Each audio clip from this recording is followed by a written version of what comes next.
त्रेता युग में मेघनाद के मरने पर रावण को बहुत दुख हुआ। उसने कभी कल्पना भी नहीं की थी कि उसके पुत्र मेघनाद को, जिसने इंद्रदेव को भी पराजित किया था, उसे कोई साधारण मनुष्य पराजित कर सकता है।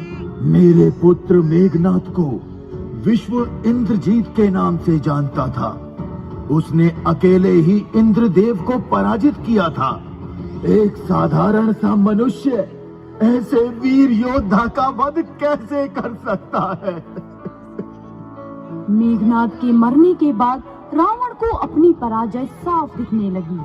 रावण की ये दशा देखकर रावण के ससुर राक्षस मय ने रावण से कहा, रावण, युद्ध में वीर गति को प्राप्त हुए योद्धाओं के लिए मौन नहीं रखा जाता, अपितु उनकी मृत्यु का प्रतिशोध लिया जाता है। इसलिए आंसू बहाना बंद करो और युद्ध जीतने के लिए अपने भ्राता पाताल लोक के राजा अहिरावण और महिरावण का समर्थन मांगो।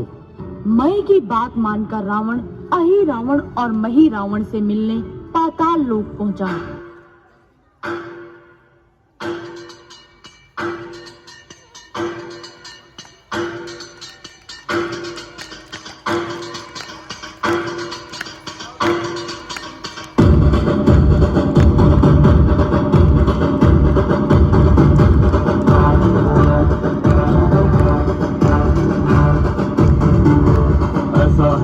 यहाँ मुझसे जो जीत सके है कोई, जो तो वो मैं हूँ। मुझसे बड़ा कोई है इस जहाँ में, अगर वो कोई निकलता मैं हूँ। मुझों पे धार रहे, हाथ में कुल्हाड़ रहे, युद्ध की पुकार रहे, करता ना समझौता। बिट्टा ये मेरा अड्डा, बिट्टा ये मेरा अड्डा, बिट्टा मेरा अड्डा, और बिट्टा मेरा अड्डा।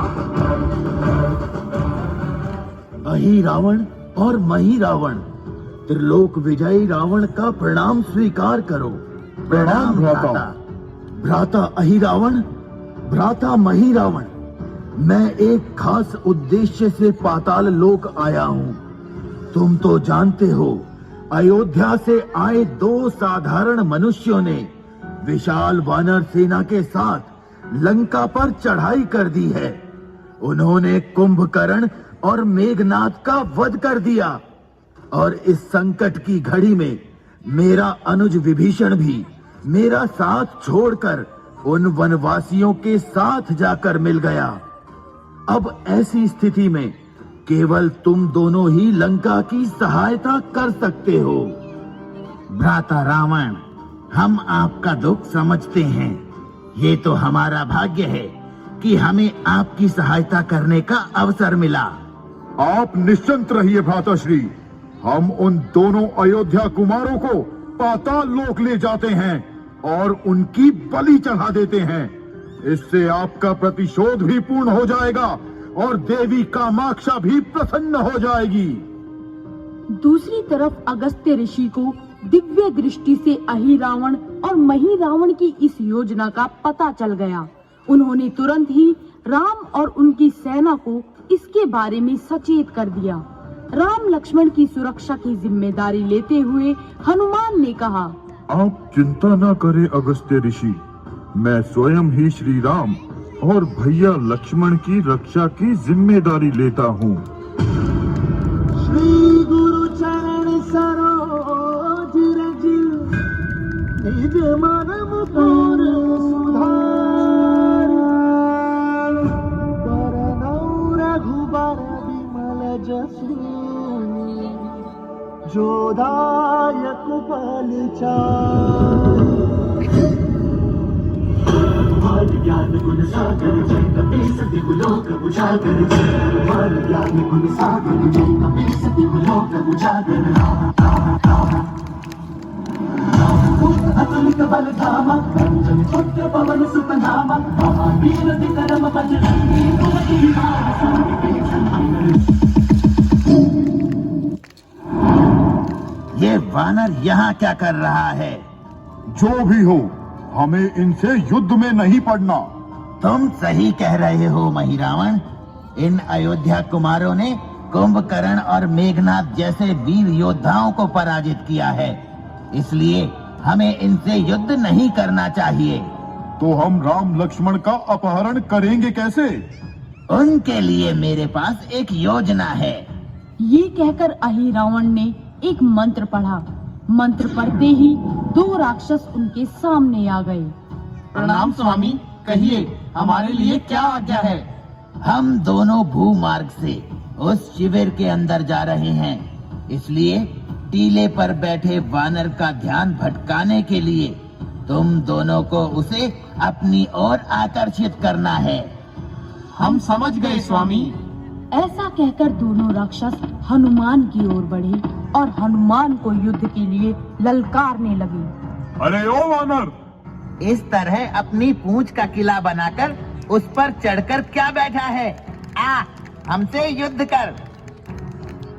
लगता है रावण ने तुम्हें युद्ध के लिए भेजा है। रुको, मैं अभी तुम्हें परलोक की लंबी यात्रा पर भेजता हूँ। और हनुमान वहीं बैठे हुए अपनी शक्तियों से उन राक्षसों से युद्ध करने लगे। इस बीच अहिरावण और महिरावण भूमि में समा गए। फिर वो शिविर के अंदर की भूमि से बाहर निकले और गहरी निद्रा में सो रहे राम और लक्ष्मण को मायावी शक्तियों से अगवा कर अपने साथ पाताल लोक ले गए। प्रभु, मेरे श्री राम कहाँ गए?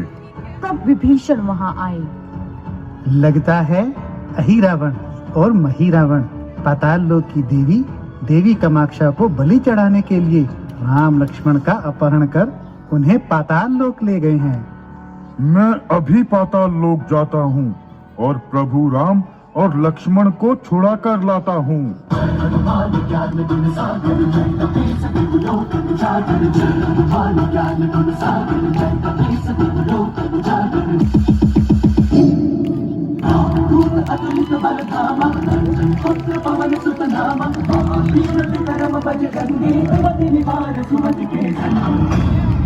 वहाँ द्वार पर उन्हें आधा वानर और आधा मछली द्वार पर रक्षा करता मिला। वानर ने हनुमान को रोकते हुए कहा, रुको, तुम अंदर नहीं जा सकते। पाताल देवी का उत्सव पूरा होने से पहले किसी को पाताल नगरी में जाने की आज्ञा नहीं है। अपने प्रभु की रक्षा के लिए मुझे किसी की आज्ञा की आवश्यकता नहीं है।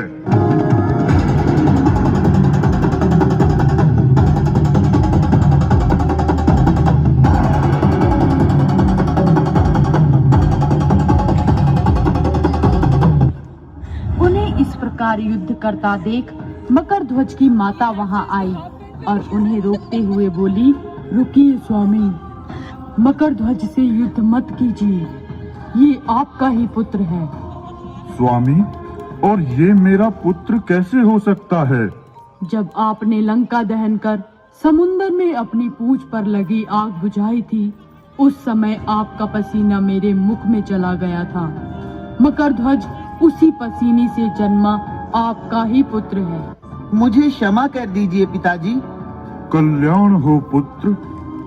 जाइए, आप अंदर जा सकते हैं।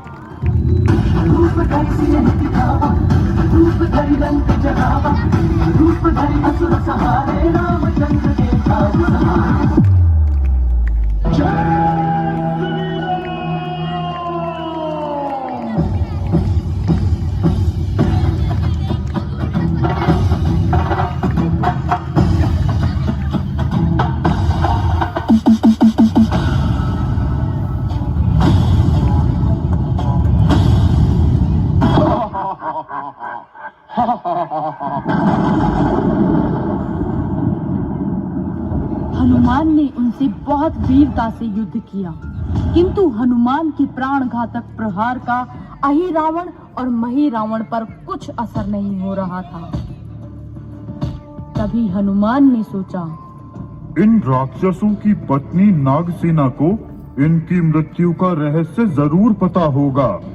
कि मैं आपको अहिरावण और महिरावण की मृत्यु का रहस्य अवश्य बताऊंगी, किंतु उसके लिए श्री राम को मुझसे विवाह करना होगा।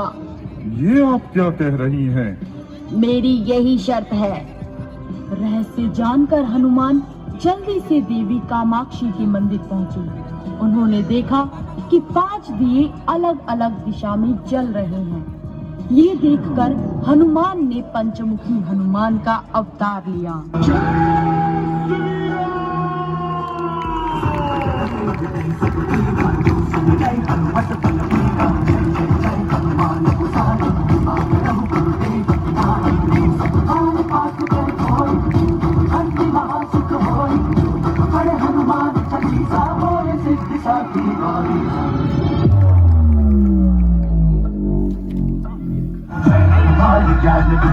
ये क्या हो रहा है? ये कैसे हो सकता है?